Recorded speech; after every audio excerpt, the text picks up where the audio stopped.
সারা পশ্চিমবঙ্গ জুড়ে হকার উচ্ছেদ হচ্ছে, তা আপনারা সকলেই জানেন। বিশেষ করে প্রতিটি রেল স্টেশন বা রেল স্টেশনের সংলগ্ন যেসব বাজার বা বস্তি আছে তা উচ্ছেদের নোটিশ জারি করেছে এবং সেই উচ্ছেদের প্রতিবাদে বামপন্থীরা রাস্তায় লড়াই করে বিভিন্ন অঞ্চলের রেল স্টেশনের সংলগ্ন বস্তি বা তার আশেপাশের যে মার্কেট আছে সেই বাজারের আহ, যারা ব্যবসা করেন, ছোট ছোট ব্যবসায়ী, তারা আদালতে এসছেন।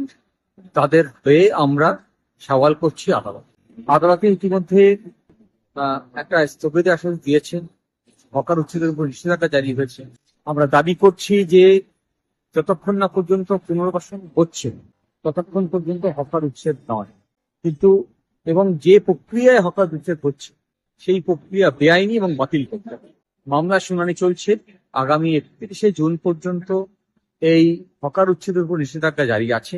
কিন্তু যে বিষয়টি গুরুত্বপূর্ণ, আদালতের এই লড়াই চলবে, কিন্তু যদি এই দাবিকে বাস্তবায়ন করতেন তাহলে শুধুমাত্র আদালতের লড়াই যথেষ্ট নয়, রাস্তার লড়াইকে আরো বেশি শক্তিশালী করতে হবে বলে আমি মনে করি।